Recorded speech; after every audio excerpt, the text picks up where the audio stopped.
तो दर्शकों, आज की कहानी ध्यान से सुनना। यह कहानी सुनने के बाद आपकी सारी चिंता निकल जाएगी और आप खुश हो जाओगे। तो चलिए एक ऐसी अद्भुत और खुशनुमा कहानी की शुरुआत करते हैं। दोस्तों, हम सभी अपने जीवन में तरह तरह की परेशानियों का सामना कर रहे हैं और इन सभी परेशानियों का समाधान ढूंढने के लिए हम यहां वहां भागते रहते हैं ताकि हमें कहीं से कोई ऐसा उपाय मिल जाए जिससे हम अपनी समस्या का समाधान कर सके। हम हर किसी से यह उम्मीद लगाते हैं कि वह हमारी परेशानी में हमारा साथ देगा, किंतु ऐसा होता नहीं और हमारी उम्मीद आखिरकार टूट ही जाती है और तब हमारी जो बची कुची खुशियां हैं वह भी हमसे दूर चली जाती हैं। हम उन खुशियों को पाने के लिए तरह तरह के उपाय अपनाते हैं, तरह तरह की तरकीबें लगाते हैं, परंतु वह खुशी है कि वापस आने का नाम ही नहीं लेती। बहुत समय पहले की बात है। एक नगर में एक गरीब व्यक्ति रहता था। उसके परिवार में उसकी पत्नी, उसका एक नवजात बच्चा, उसके माता और पिता रहते थे। वह बहुत ही गरीब था और उसका घर बहुत मुश्किल से चल पा रहा था। वो रोज मजदूरी करने के लिए बाहर जाता। कभी उसे दिहाड़ी पर काम मिल जाता तो कभी नहीं। वह व्यक्ति पहले से ही बहुत परेशान था और तभी एक दिन अचानक उसकी मां की तबीयत बहुत खराब हो गई और तब उस व्यक्ति को यह समझ में आया कि आखिर उसके दुखों का कारण क्या है। उसे यह अच्छी तरह से समझ में आ चुका था कि उसके पास इतने पैसे नहीं हैं कि वह अपनी मां का इलाज करवा सके। उसके मन में यह बात बैठ गई थी कि अगर खुश होना है, अगर जीवन को खुशहाली के तौर पर बिताना है तो पैसा तो चाहिए ही। और तब उसने यह तय किया कि वह जल्द ही एक ऐसा रास्ता निकालेगा जिससे वह जल्द से जल्द अमीर बन सके, जल्द से जल्द बेहद पैसा कमा सके। वह इसी सोच के साथ यहां वहां घूमता रहा। उसने तरह तरह के कामों की तलाश की, लेकिन उसे ऐसा कोई काम नहीं मिला जिससे वह जल्द से जल्द अमीर बन सके, जल्द से जल्द ज्यादा पैसा कमा सके। एक दिन निराश होकर वह जंगल के रास्ते से घर लौट रहा था, तब भी उसने देखा कि एक व्यक्ति एक महिला को लूट रहा है। वह उससे उसका सारा धन छीन रहा है। यह देखकर वह व्यक्ति वहीं पर स्तब्ध खड़ा रहा। वह युवक उस लुटेरे को देखता रह गया। किस प्रकार वह लुटेरे उस औरत से उसके स्वर्ण के आभूषण छीन रहा था। यह देखकर उस व्यक्ति के मन में ख्याल आया, यदि मैं भी यही कार्य करूं तो मेरे पास भी बहुत जल्द बहुत पैसा होगा और मैं भी बहुत जल्द अमीर बन जाऊंगा। यह सोचकर वह बहुत प्रसन्न हुआ और अगले दिन से ही उसने यह कार्य करना भी शुरू कर दिया। वह जंगल के रास्ते आने जाने वाले यात्रियों को लूटने लगा और ऐसा करने से देखते ही देखते उसके पास अधिक धन दौलत इकट्ठा होने लगी। उसके घर की स्थिति भी अब सुधरने लगी। पहले वही वक्त 2 वक्त की रोटी के लिए दिन रात मेहनत किया करता था, लेकिन अब वह अपने जीवन में बड़े बड़े सपने देखने लगा है। उसने अपना एक बड़ा घर बनवाया, अच्छे कपड़े पहनने लगा, अच्छा खाना पीना सब कुछ उसके पास था। यह सब देखकर वह व्यक्ति बहुत खुश था कि आखिरकार उसने अपने जीवन में वो खुशियां पा ही ली जिसकी वह चाहत रखता था। देखते ही देखते समय बीतने लगा और समय के साथ साथ उसके घर में लड़ाई झगड़े भी बनने लगे थे। उसकी मां और उसकी पत्नी के बीच में हर रोज किसी न किसी बात को लेकर बहस हो ही जाती। छोटी छोटी बातों को लेकर वे लोग आपस में लड़ने और झगड़ने लग जाते। इसी प्रकार छोटी छोटी बातें बड़े बड़े झगड़ों का कारण बन जाया करती। इसी प्रकार हम भी अपना जीवन जी रहे हैं। हम भी बहुत छोटी छोटी बातों को लेकर लड़ पड़ते हैं, झगड़ पड़ते हैं और इससे यह पता चलता है कि हम किस कदर बेहोश हैं। हम अपने जीवन को जागरूक होकर नहीं जीना चाहते। यदि हम जागरूक होकर अपना जीवन जिए तो हमें यह अच्छी तरह से पता चल जाएगा कि जीवन बहुत छोटा सा है और इसे हमें खुशी खुशी जीना चाहिए। हम अपने जीवन में खुशियां चाहते हैं और खुशियों की तलाश करते रहते हैं, लेकिन कैसे? खुद दुखी होकर, और जो व्यक्ति पहले से ही दुखी है उसे भला खुशियां क्यों मिलेंगी? और ऐसा व्यक्ति दूसरों को और दे भी कह सकता है। ठीक इसी प्रकार उस व्यक्ति के जीवन से भी खुशियां अब दूर चली गई थीं। वह सबको यह समझा समझाकर थक गया था कि इन छोटी छोटी बातों में आखिर क्या रखा है। इन बातों के लिए झगड़कर आखिर आप लोगों को क्या मिल जाएगा? पर कोई भी उसकी बात समझ नहीं रहा था। एक दिन सुबह सुबह उसकी माता और उसकी पत्नी में अचानक यूं ही लड़ाई हो गई। दोनों आपस में झगड़ा करने लगे और यह देखकर वह बहुत दुखी हो गया और क्रोधित होकर घर से निकल गया। वह एक बात सोचते हुए आगे जा रहा था कि तभी उसके मन में एक ख्याल आया उसने खुद से यह सवाल किया कि मैंने यह सब क्यों किया, किसके लिए किया, जिनके लिए मैंने इतनी मेहनत की। आज वही लोग घर में लड़ रहे हैं, झगड़ रहे हैं। ये जो धन दौलत मैंने इकट्ठी की है, आखिर इनका क्या फायदा? जब इस धन दौलत से मुझे खुशियां नहीं मिल सकती तो आखिर इसके पीछे भागने का क्या मतलब? धन दौलत में खुशियां नहीं है। इससे ज्यादा खुशी तो तब थी जब मेरे पास कुछ नहीं था, मैं गरीब था।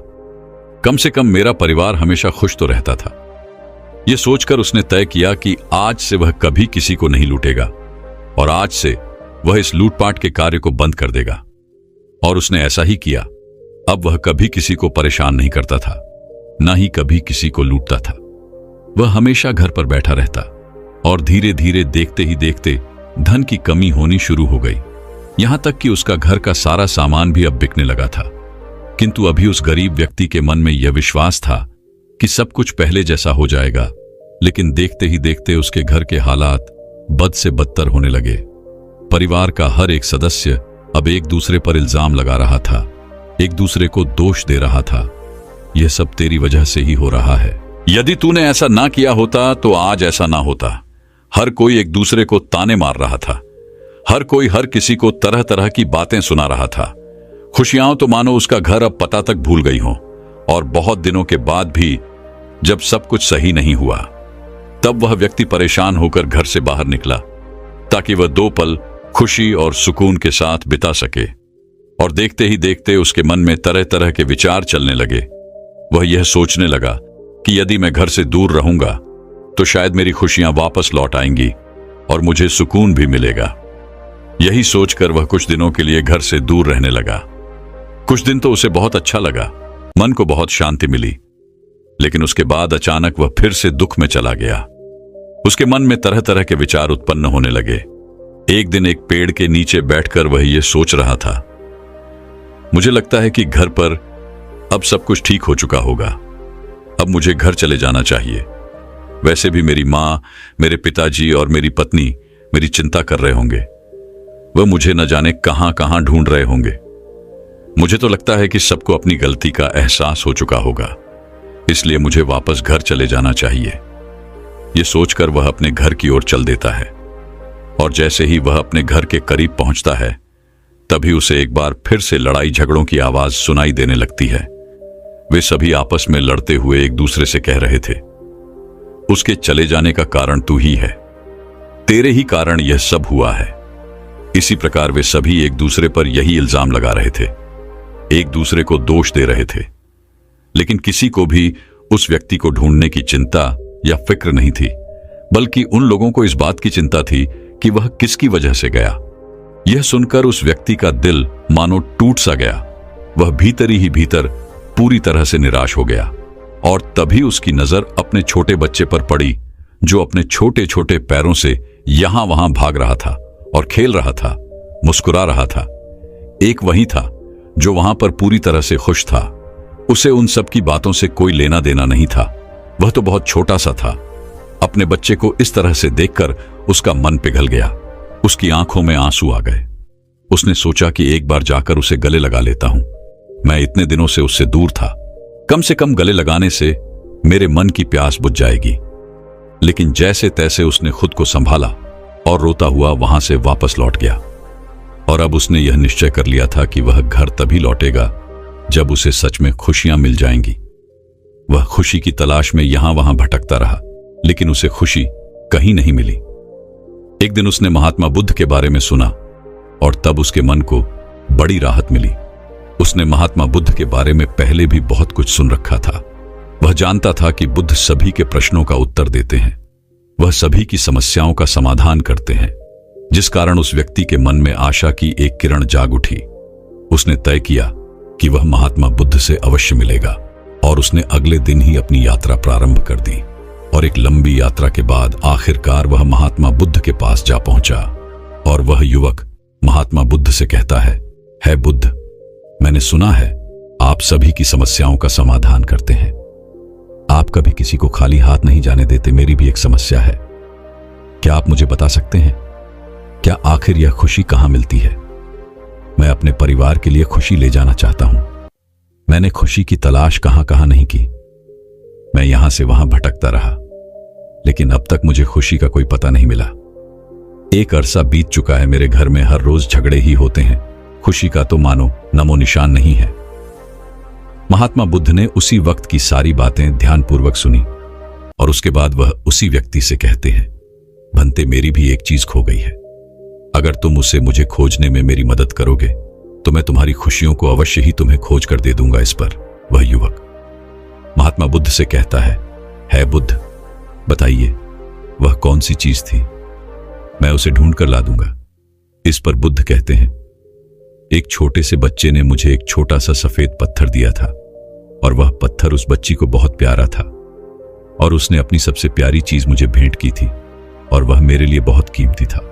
लेकिन देखो, मेरी अज्ञानतावश मैंने उसे खो दिया। अब मैं उस पत्थर को कहां खोजूं? तभी वह युवक बुद्ध से कहता है बुद्ध, बताइए आपने आखिरी बार वह पत्थर कहां देखा था? इसका जवाब देते हुए महात्मा बुद्ध कहते हैं, भंते, जब मैं उस पेड़ के नीचे बैठा था तब मैंने उसे आखिरी बार देखा था और उसके बाद वह पत्थर न जाने कहां चला गया। महात्मा बुद्ध के मुख से यह सुनकर वह युवक तुरंत ही भागा भागा उस पेड़ के नीचे जा पहुंचा और वहां पर उस सफेद पत्थर की तलाश करने लगा। तभी महात्मा बुद्ध ने उसे रोकते हुए कहा, भंते, भले ही मैंने वह पत्थर उस पेड़ के नीचे खोया हो, लेकिन तुम्हें वह पत्थर उस पेड़ के नीचे नहीं खोजना है। तुम उस जगह को छोड़कर इस दुनिया में कहीं भी उस पत्थर को खोजो और जब मिल जाए तो मुझे लाकर दे देना। और हां, याद रहे, वह पत्थर बिल्कुल छोटा सा और सफेद था जिस पर खुशी लिखा हुआ है। उस व्यक्ति ने वहां पर बुद्ध की बात मान ली। उसने उस पेड़ के नीचे ना जाकर आसपास की जगहों पर देखने लगा। उसने पूरा दिन यूं ही निकाल दिया। उसने पूरा गांव छान मारा, लेकिन उसे कुछ भी नहीं मिला। देखते ही देखते वह एक बार फिर उस पेड़ के नीचे जा पहुंचा। तभी उसे महात्मा बुद्ध की वह बात याद आ गई कि उसे वह पत्थर उस पेड़ के नीचे नहीं ढूंढना है। तभी वह मन ही मन सोचने लगा, बुद्ध बड़ी अजीब सी बात कर रहे हैं। जो चीज जहां है, अगर मैं उसे वहां नहीं ढूंढूंगा तो वह मुझे कैसे मिलेगी, और उस चीज को वहां ना ढूंढकर कहीं और कैसे ढूंढा जा सकता है। आखिरकार हार कर वह बुद्ध के पास वापस लौटा और उसने महात्मा बुद्ध से कहा, है बुद्ध, आप बड़ी अजीब सी बात कर रहे हैं। जो चीज जहां खोई है, अगर मैं उसे वहां नहीं ढूंढूंगा तो मुझे कैसे मिलेगी? और आप कहते हैं कि उसे उस पेड़ के नीचे ना ढूंढो जहां वह खोई है, बल्कि उसे पूरी दुनिया में ढूंढ लो। भला ऐसे कैसे हो सकता है? आखिर जो चीज जहां खोई है वह मुझे वही तो मिलेगी। पूरी दुनिया में उसे खोजकर मैं क्या करूंगा? इस पर महात्मा बुद्ध बड़ी अचरजता से उस व्यक्ति से कहते हैं, तो इसका अर्थ क्या हुआ? क्या उस पत्थर को नहीं ढूंढा जा सकता? इस पर वह व्यक्ति जवाब देते हुए कहता है, हां बिल्कुल, उस पत्थर को पूरी दुनिया में कहीं नहीं ढूंढा जा सकता। तभी महात्मा बुद्ध उस व्यक्ति से कहते हैं, तो ठीक है, चलो उस पेड़ के नीचे ही ढूंढ लो। वह व्यक्ति महात्मा बुद्ध की यह बात मानकर तुरंत ही उस पेड़ के नीचे गया और थोड़ी ही देर में उसने वह छोटा सा पत्थर ढूंढ निकाला, जिसे पाकर वो बहुत खुश था। उसे लेकर वो महात्मा बुद्ध के पास आया और वो पत्थर महात्मा बुद्ध के हाथों में रखते हुए उसी वक्त महात्मा बुद्ध से कहता है बुद्ध, लीजिए, मैंने आपका पत्थर खोज लिया। अब आप मुझे मेरी खुशियां ढूंढ कर दीजिए, जैसा कि आपने मुझे वचन दिया था। यदि मैं आपका पत्थर ढूंढ लूं तो आप मुझे मेरी खुशियां भी ढूंढ कर दे देंगे। इस पर बुद्ध मुस्कुराने लगे और इस व्यक्ति से कहते हैं, भंते, मैं तुम्हें कब से तुम्हारी खुशियां ही तो लौटाने का प्रयास कर रहा हूं। जो चीज जहां खोई है उसे वहां ना ढूंढकर यदि हम उसे पूरी दुनिया में ढूंढे तो वह हमें कहीं नहीं मिल सकती। उसे तो हमें वहीं पर खोजना पड़ेगा जहां वह खोई है। और यही कारण है कि तुम्हारे कितने ही अथक प्रयासों के बाद भी तुम अपनी खुशियों को खोज नहीं पा रहे, क्योंकि तुमने उन्हें कहीं और खोया है और तुम उसे पूरी दुनिया में ढूंढ रहे हो। तो ऐसा कैसे हो सकता है कि तुम्हें वह खुशियां मिल जाएं? इस पर वह व्यक्ति बड़ा आश्चर्यचकित हुआ और वह महात्मा बुद्ध से कहता है बुद्ध, आखिर आप क्या कहना चाहते हैं? आप यह कह रहे हैं कि मैंने अपनी खुशियां कहीं और खोई हैं, तो आप ही मुझे बताइए कि आखिर मैंने अपनी खुशियां कहां पर खोई हैं और मुझे क्यों नहीं पता कि वह कहां पर है। उस व्यक्ति की आवाज सुनकर महात्मा बुद्ध अपने स्थान से खड़े हुए और उस व्यक्ति का हाथ पकड़कर उसे एक छोटे से पेड़ के पास ले गए और फिर उस व्यक्ति से कहते हैं, भंते क्या होगा अगर मैं इस पेड़ के सारे तनु को काट दूंगा? क्या यह पेड़ वापस बड़ा नहीं होगा? इसका जवाब देते हुए वह व्यक्ति कहता है बुद्ध, आखिर वह पेड़ क्यों नहीं बड़ा होगा? उसकी शाखाएं बिल्कुल सही सलामत हैं और ऐसे में यदि उसे पानी और खाद फिर से मिलेगी तो वह पेड़ फिर से एक बार बड़ा हो जाएगा। उसके सारे तनी एक बार फिर लौट आएंगी। तभी महात्मा उस व्यक्ति से कहते हैं, तो इसका अर्थ क्या हुआ? क्या मैं इस पेड़ के कुछ शाखाओं को काट दूं? क्या ऐसा करने से यह पेड़ फिर बड़ा नहीं होगा? क्या ऐसा करने से इसकी शाखाएं फिर से तैयार नहीं होंगी? इसका जवाब देते हुए वह व्यक्ति कहता है, नहीं नहीं बुद्ध, ऐसा नहीं होगा, बल्कि इसकी शाखाएं एक बार फिर से निकल आएंगी और यह पेड़ एक बार फिर से बढ़ने लगेगा। तभी महात्मा बुद्ध उस व्यक्ति से कहते हैं, तो मैं क्या करूं? क्या मैं इसका मुख्य तन्हाई काट दूं? क्या ऐसा करने से यह पेड़ समाप्त हो जाएगा? बुद्ध के इस प्रश्न का जवाब देते हुए वह व्यक्ति कहता है बुद्ध, आप भी कैसी बातें कर रहे हैं? आप तो इतने ज्ञानी हैं, फिर भी आप एक छोटी सी बात नहीं समझ पा रहे हैं। यदि आपने इसके मुख्य तने को काट भी दिया तब भी यह पेड़ समाप्त नहीं होने वाला, बल्कि आपने इसे जहां से काटा होगा वापस फिर से इसकी वहां से शाखाएं फूटने लगेंगी और एक बार फिर से यह पेड़ बड़ा होने लगेगा। हां, इसमें समय जरूर लगेगा, लेकिन यह पेड़ बड़ा जरूर होगा। तभी महात्मा बुद्ध उस व्यक्ति से कहते हैं, तो बनते हुए क्या करूं? आखिर इस पेड़ को मैं कैसे समाप्त करूं? तुम ही मुझे बताओ, तुम ही मेरा मार्गदर्शन करो। इसका जवाब देते हुए वह व्यक्ति कहता है, इस धरती के भीतर इसके जो जड़ें मौजूद हैं वह इस पेड़ को संचालित कर रही है और वे यह निर्धारित कर रही हैं कि यह पेड़ ऊपर से कैसा दिखाई देगा, इसका आकार कैसा होगा, इसकी मजबूती कितनी होगी। जब तक उस जड़ को समाप्त नहीं किया जाएगा तब तक यह पेड़ वापस धरती के ऊपर निकलता ही रहेगा। उस व्यक्ति की आवाज सुनकर महात्मा बुद्ध मुस्कुराने लगे और इस व्यक्ति से कहते हैं, यह तो तुमने बिल्कुल ठीक कहा भंते। जिस प्रकार इस पेड़ की जड़ें धरती के भीतर है, उसी प्रकार मनुष्य की जड़ें भी उसके ही भीतर होती हैं। यदि उसे बाहर कोई भावना नहीं दिखाई दे रही तो इसका अर्थ यह है कि उसकी जड़ों में ही कोई कमी है। अर्थात जिस प्रकार तुम खुशियां बाहर ढूंढ रहे हो और वह तुम्हें नहीं मिल रही, और मिलेंगी भी कैसे, क्योंकि वह तो तुम्हारे भीतर है।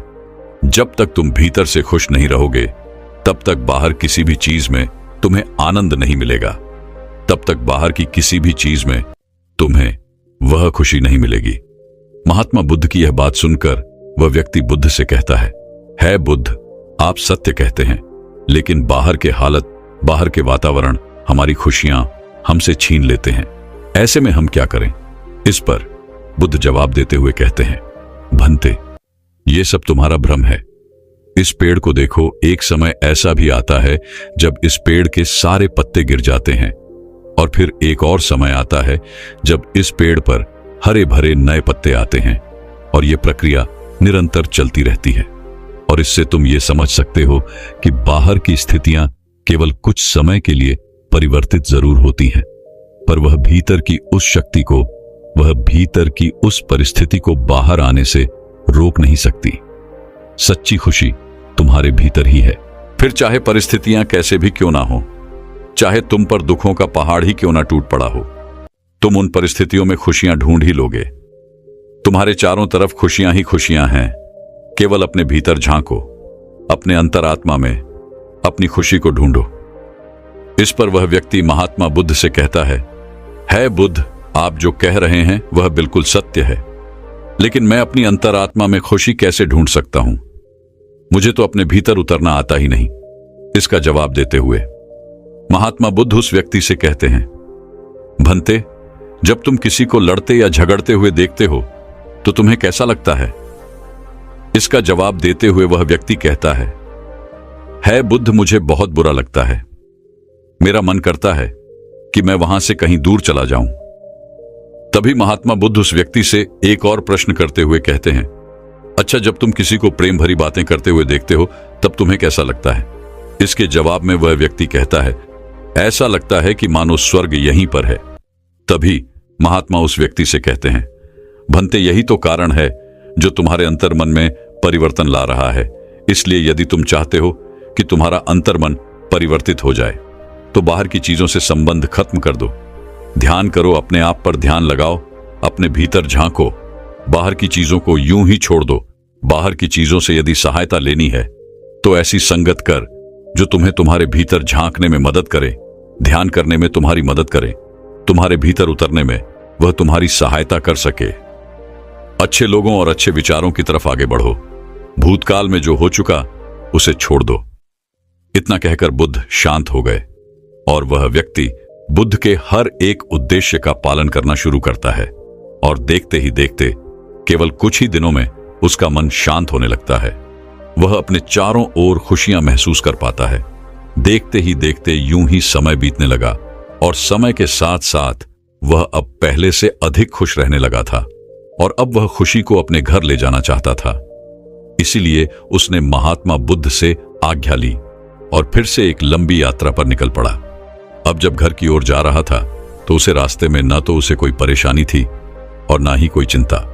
वह तो मस्त था, हर पल खुश था और वह अपने घर को भी ऐसा ही बना देना चाहता था। उसे अपने बेटे के छोटे छोटे चलते हुए कदमों की याद आ रही थी। वह सोच रहा था कि घर जाकर उसे गले लगा लूंगा। वह मस्त होकर आगे बढ़ रहा था कि जैसे ही वह नगर की सीमा में प्रवेश करता है तभी उसे एक व्यक्ति पहचान लेता है। उसने पहचान लिया कि वह वही व्यक्ति है जिसने उसके साथ लूटपाट की थी और उस दौरान उसके साथी की मृत्यु भी हो गई थी। उसने तुरंत ही उस व्यक्ति को पकड़ लिया और राजा के सामने पेश किया। जब राजा ने उस व्यक्ति से उसके अपराधों के बारे में पूछा तो उसने वो सारे अपराध खुशी खुशी स्वीकार कर ले। राजा ने तुरंत ही उसे मृत दंड दिया, उसे फांसी पर लटकाने की सजा दे दी। और जब उसकी आखिरी इच्छा पूछी गई, इस पर वह व्यक्ति कहता है राजा, मुझे बस मेरे बच्चे से एक बार मिलना है। मैं उसे एक बार गले से लगाना चाहता हूं, उसके बाद ही मैं मृत्यु को खुशी खुशी प्राप्त कर पाऊंगा। राजा ने उस युवक की बात मान ली। तुरंत ही उसके घर पर सूचना दे दी गई। उसके घर वाले बच्चे को लेकर वहां पहुंच गए। उसके सभी परिवार वाले रो रहे थे, बिलख रहे थे, लेकिन वह खुश था। उसने अपने बच्चे को देखा और उसने तुरंत ही उसे उठाकर गले लगा लिया और उसे चूमने लगा और वह अपने पुत्र से कहता है, पुत्र, अब तुम ही हो, तुम्हें ही सबका ख्याल रखना है, सबका ध्यान रखना। तभी वह बच्चा रोते हुए अपने पिता से कहता है, पिताजी, आप कहां थे? मैं आपको कितने दिनों से ढूंढ रहा था, मैं आपका इंतजार कर रहा था, लेकिन आप मुझसे मिलने कभी नहीं आए। लेकिन अब मैं आपको कहीं नहीं जाने दूंगा। अपने पुत्र के मुख से यह सुनकर उसकी आंखों में आंसू आ गए और जाते जाते वह अपने परिवार वालों से कहता है, जिंदगी खुशियों से भरी है, छोटी है, लेकिन इसमें चारों तरफ केवल खुशियां ही खुशियां हैं। इसे दुख में बर्बाद मत करो, बल्कि हर पल को खुशी से जियो। इस तरह से यूं छोटी छोटी बातों पर लड़ाई झगड़े करते रहना, यह अच्छी बात नहीं है। इस प्रकार से तुम कभी भी आगे नहीं बढ़ पाओगे और एक दिन इसी मिट्टी में मिल जाओगे। इसीलिए जब तक जिंदा हो, इस जीवन को खुशी खुशी जियो, क्योंकि यह समय वापस नहीं लौटने वाला। वह व्यक्ति अपने परिवार से बातें कर ही रहा था कि तभी राजा के आदेश पर सैनिकों ने जबरदस्ती उसे पकड़कर फांसी पर लटका दिया। उसका परिवार यह नजारा देखता रह गया। वे लोग चिल्लाते रहेंगे, रोते रहेंगे, बिलखते रहेंगे और आज उन्हें अपनी गलती का एहसास भी हो चुका था। वे अच्छी तरह से समझ चुके थे कि इन सब का कारण कौन है। दोस्तों, आप में से हर कोई बहुत भाग्यशाली है, क्योंकि आपको इतना कीमती जीवन मिला है। इस जीवन को यूं ही दुखों में बर्बाद क्यों कर रहे हो, बल्कि इसे तो हमें खुशियों के साथ जीना चाहिए, अपने परिवार के साथ मिलजुल कर जीना चाहिए। लेकिन हम हैं कि छोटी छोटी बातों पर लड़ते और झगड़ते रहते हैं। हम यह नहीं सोचते कि जिस पल को हमने बर्बाद किया है, वह पल, वह समय दोबारा नहीं लौटने वाला।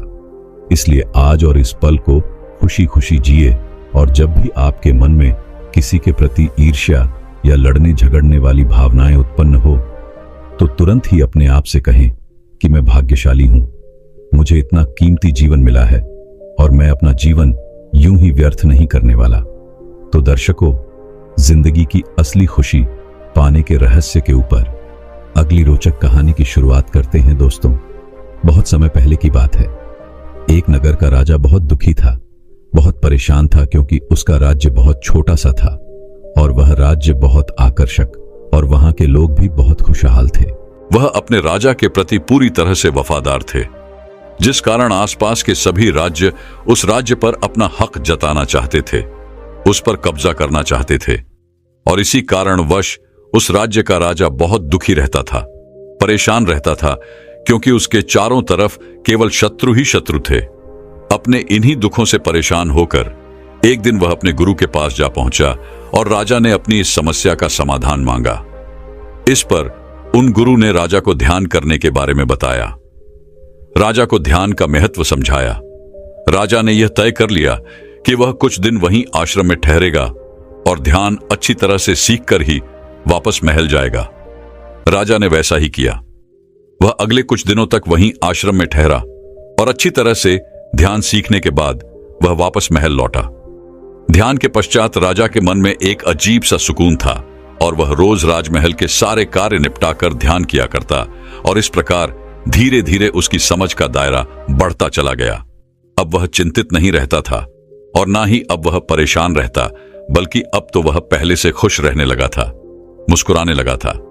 इसी प्रकार समय बीता चला गया और कुछ महीनों बाद वह इतना ज्ञानी हो चुका था कि उसे अज्ञान साफ साफ दिखाई देने लगा था और जब भी राजा से किसी कार्य को लेकर कोई राय मांगी जाती तो वह सत्य कहता, जिस कारण राज दरबार और महल के सभी लोगों को अब राजा पागल समझ में आने लगा था।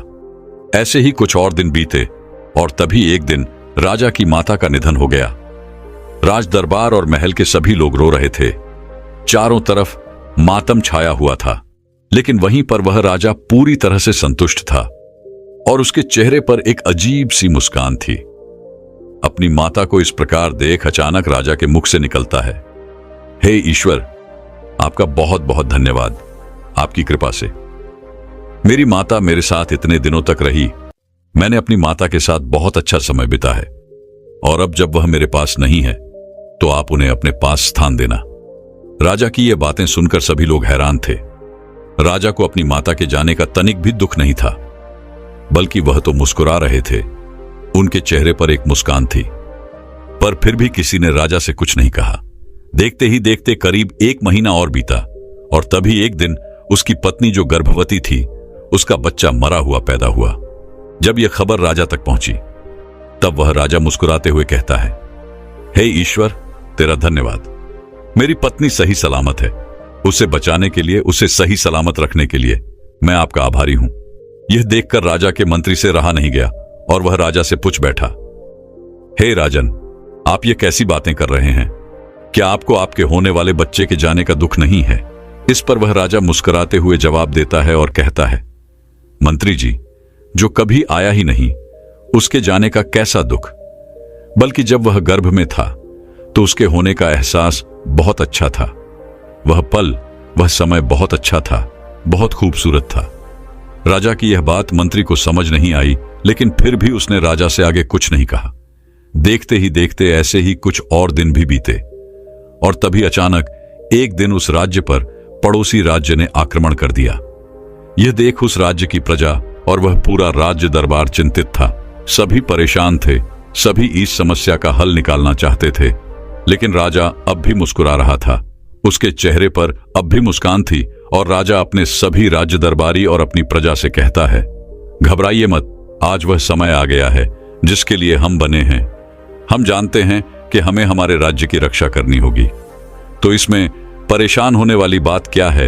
ये तो खुश होने वाली बात है कि हम जैसे वीरों को यह मौका मिला है। हम अपने राज्य की रक्षा अवश्य करेंगे।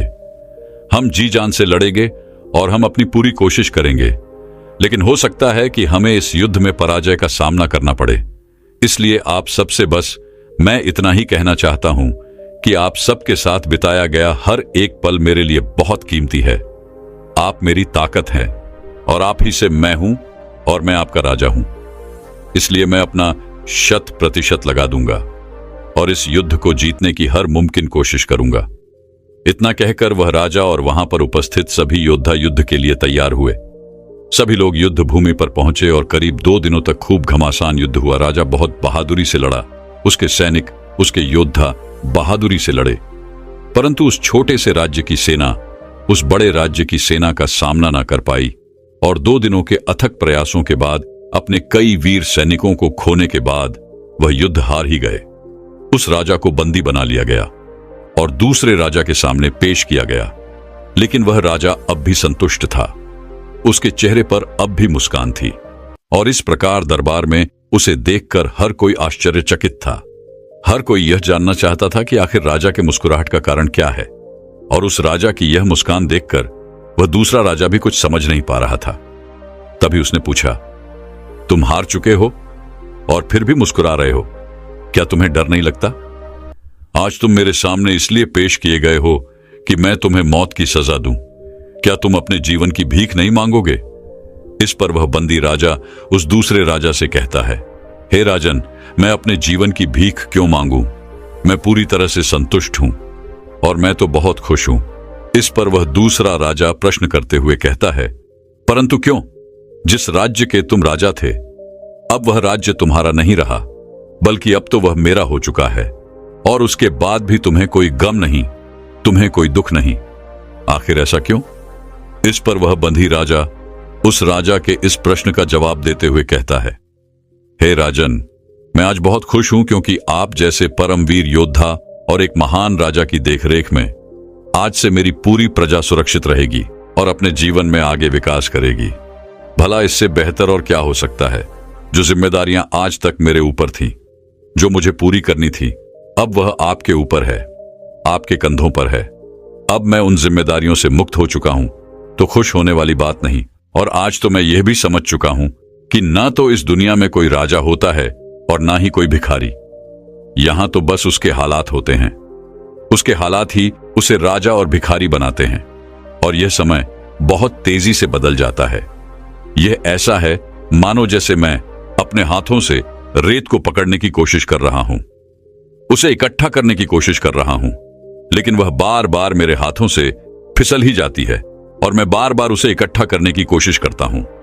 सोचता हूं कि वो मेरे हाथों में इकट्ठा रहे, लेकिन ऐसा हो नहीं पाता। और सोचिए, यदि मैं जिंदगी भर बस यही करता रहूं, तो आखिर मुझे जीवन में क्या मिल पाएगा?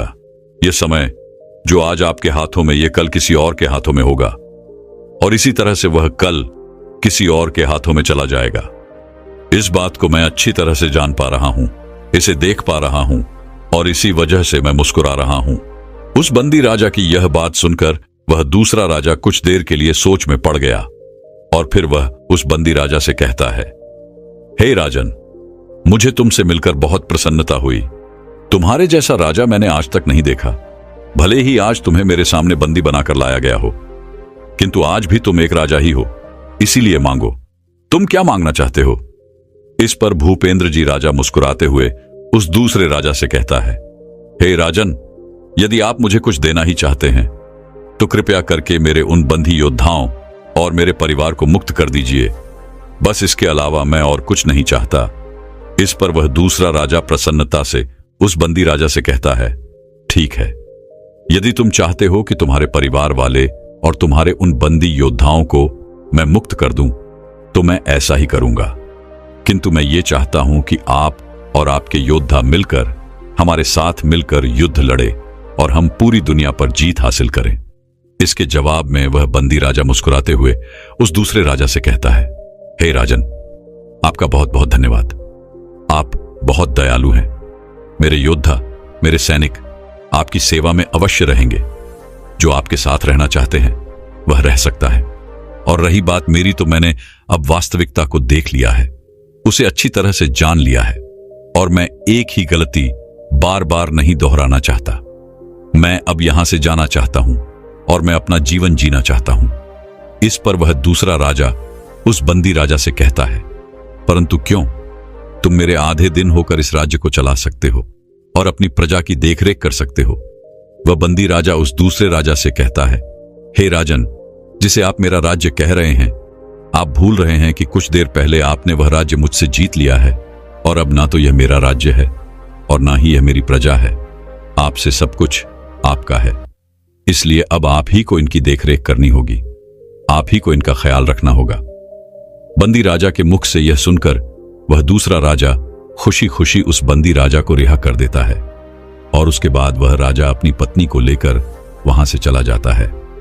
वह उस राज्य की सीमा पर जाकर एक छोटी सी कुटिया बनाता है और वहीं पर वह और उसकी पत्नी रहकर ध्यान साधना करते, और साथ ही राजा कुछ युवाओं को युद्ध की कला का अभ्यास भी करा रहा था, जिससे उनका गुजारा चल रहा था। देखते देखते समय बीतता गया और कुछ समय पश्चात उस राजा को एक पुत्र की प्राप्ति हुई। इस पर वह राजा कहता है, हे ईश्वर, तेरा धन्यवाद, तो फिर से मेरे जीवन में इतने छोटे छोटे कदमों से वापस आया है, इसलिए मैं आपका आभारी हूं। ऐसे ही कुछ और दिन बीते और वह राजा एक मंदिर के बाहर जाकर बैठा था। वह राजा कभी किसी मंदिर के भीतर नहीं जाता था, वह हमेशा मंदिर की सीढ़ियों पर ही बैठा रहता था। तभी उस राजा ने देखा कि कुछ लोग मंदिर में जाकर प्रार्थना कर रहे हैं, कुछ धन मांग रहे हैं, कुछ औलाद मांग रहे हैं, कुछ मान पद प्रतिष्ठा की मांग कर रहे हैं, और कुछ तो ये याद दिला रहे हैं कि हे ईश्वर, मैंने तुम्हारे लिए इतना कुछ किया, तुम मेरे लिए कम से कम स्वर्ग में थोड़ी सी जगह बनाकर रखना। यह सुनकर वह राजा जोर से हंस पड़ा। उसकी हंसी सुनकर वहां पर उपस्थित सभी लोग बाहर आए और उन्होंने उस राजा से कहा, अरे भाई, क्या हुआ तुम्हें? तुम इतनी जोर से क्यों हंस रहे हो? क्या यहां पर कोई मजाक हो रहा है? इस पर वह राजा कहता है, सच कहा आपने, यहां मजाक ही तो चल रहा है, क्योंकि आप सब यहां पर परमात्मा की पूजा करने नहीं आए, बल्कि परमात्मा से धन दौलत, नौकरी, सुख और स्वर्ग में जगह प्राप्त करने के लिए आए हैं। भला इससे बड़ा मजाक और क्या हो सकता है? उस ईश्वर ने आपको इतना सब कुछ दिया है, क्या आप उसके लिए धन्यवाद नहीं कर सकते? बल्कि जो आपके पास नहीं है, आप उसके लिए रोते रहते हैं। और यदि ईश्वर ने तुम्हें ये सब भी देना बंद कर दिया, तो हो सकता है कि आप ईश्वर से नाराज हो जाएं, आप उसे मनाना भी बंद कर दें, आप उसे बात करना तक बंद कर दें। तभी उनमें से एक व्यक्ति राजा से कहता है, तुम कहना क्या चाहते हो? तुम्हारा अर्थ क्या है? कहीं तुम यह तो नहीं कह रहे कि मंदिर में ईश्वर नहीं है? इस पर वह राजा हंसते हुए कहता है, मैं इस पर कुछ नहीं कहना चाहता, बल्कि मैं आप लोगों से एक प्रश्न करना चाहता हूं। आप ही लोग मुझे बताइए, क्या आखिर वो कौन सी जगह है जहां ईश्वर नहीं है? राजा का यह प्रश्न सुनकर वहां पर उपस्थित हर एक व्यक्ति चुप हो गया, क्योंकि किसी के पास राजा के इस प्रश्न का कोई जवाब नहीं था। तभी आगे वह राजा उन सभी से कहता है, आप सभी यहां प्रार्थना करने नहीं आते, और इसी कारण आप लोगों की प्रार्थना कभी स्वीकार नहीं होती। तभी उनमें से एक व्यक्ति राजा से कहता है, तो आप भी बता दीजिए, आखिर प्रार्थना करने का सही तरीका क्या है? आखिर प्रार्थना कैसे की जाती है? इस पर वह राजा मुस्कुराते हुए उन सभी से कहता है, प्रार्थना करने के लिए किसी खास स्थान की कोई जरूरत नहीं है। आप जहां हैं वहां पर भी प्रार्थना कर सकते हैं, वह आपको हर जगह से सुन रहा है। और रही बात मेरी, तो जब मैं प्रार्थना करता हूं तो मैं ईश्वर से इतना ही कहता हूं, तेरी मर्जी पूरी हो, तू जो चाहे वह पूरा हो, तू जैसा रखिए वैसा हो। मेरा तो कुछ भी नहीं, सब कुछ तेरा ही है। फिर आखिर मैं क्यों चिंता करूं, मैं क्यों फिक्र करूं? जो तूने दिया है वह बहुत दिया है, और अगर तू कुछ देगा तो वह तेरी मेहरबानी है। मैं भी तेरा, यह सब भी तेरा। तू जो करे वह भला है, तू जो करे वह सब ठीक है। तू कभी गलत नहीं करता, दूसरा सही है। अगर मुझ में कोई गलती दिख भी रही है तो वह भी तेरी ही कमी है। हे मालिक, तेरा धन्यवाद। राजा की यह प्रार्थना सुनकर सभी लोग राजा के सामने नतमस्तक हो गए और वह राजा से पूछने लगे, आप कौन हो, कहां से आए हो? राजा इस पर जवाब देते हुए कहता है, मैं तो कोई नहीं, सब यही है। राजा इतना कहकर वहां से चला गया और वहां पर उपस्थित एक गुरुवर को राजा की सारी बातें समझ में आ चुकी थी। उन्होंने राजा की इन सभी बातों का अर्थ समझाते हुए वहां पर उपस्थित सभी से कहा, वह हमें बस इतना समझाने की कोशिश कर रहे हैं कि यहां इस दुनिया में आपका कुछ नहीं, आप भी अपने नहीं हैं। तो ऐसे में आप लोगों को क्यों सताते हो? आखिर क्रोध क्यों करते हो? किसी को धोखा क्यों देते हो? क्यों किसी को रुलाते हो? याद रखना, इस दुनिया को तुम अपने बाहों में जितना भी समेटने की कोशिश करोगे, हर बार सब कुछ रेत की तरह आपके हाथों से निकल जाएगा। दोस्तों, आपको यह कहानी बताने का मेरा मतलब यह नहीं कि आप अपनी दुनियादारी, अपने काम धंधे, अपना व्यापार, अपनी नौकरी, अपने परिवार को छोड़कर सब कुछ बंद करके अपनी आंखें बंद करके बैठ जाएं, बल्कि मेरा यह कहानी सुनाने का मतलब यह है कि आप अपने काम को बेहतर तरीके से कर सकें, जिस प्रकार उस राजा ने सब कुछ जानते हुए भी अपने कर्तव्य को कभी नहीं छोड़ा, बल्कि वह बहादुरी से युद्ध लड़ा, जबकि वह जानता था कि यह युद्ध उसके जीवन का आखिरी युद्ध भी हो सकता है। लेकिन वह अपने कर्तव्य से पीछे नहीं हटा और जब वह युद्ध हार गया तब भी उसने कभी शोक नहीं मनाया। उस बात का उसे तनिक भी दुख नहीं था, बल्कि वह तो खुश था और जानता था कि उसके साथ जो कुछ हुआ है वह अच्छा हुआ है और आगे चलकर भी अच्छा ही होगा। इसलिए यदि आप भी अपने जीवन में असफल हो रहे हैं और आपको बार बार असफलता का मुख देखना पड़ रहा है, तो यह जान लीजिए कि आपके लिए कुछ और बेहतर सोचा गया है। जितना आप चाहते हैं उससे कुछ बड़ा सोचा गया है, बस आपको उसके काबिल बनना है। और जैसे ही आप उसके काबिल बन जाएंगे वह चीज आपको जरूर मिल जाएगी। और इसलिए जो भी आपके पास है इस समय, जो भी आपके साथ है, उसका धन्यवाद करिए, उसके प्रति कृतज्ञ रहिए, क्योंकि अभी आप जिंदा हो और आपको एक कोशिश करने का और मौका मिला है। और जब तक आप मौजूद हो तब तक कोशिश चलती रहेगी और एक न एक दिन आपको सफलता भी अवश्य मिलेगी। किंतु आप एक बात और ध्यान रखिएगा कि यह कोशिश करने का मौका हर किसी को नहीं मिलता। आप कितने भाग्यशाली हैं कि आपको यह मौका एक बार फिर मिला है।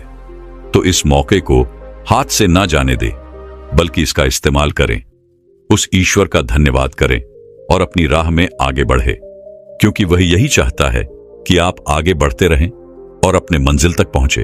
वह आपको और बेहतर बनाना चाहते हैं, इसीलिए तो उन्होंने आपको असफलता का मुख दिखाया है। वह जानते हैं कि यदि आप आज ही सफल होंगे तो आप आगे चलकर उस बड़ी सफलता को प्राप्त नहीं कर पाएंगे। और यही कारण है कि आपको असफलता का मुख देखना पड़ रहा है।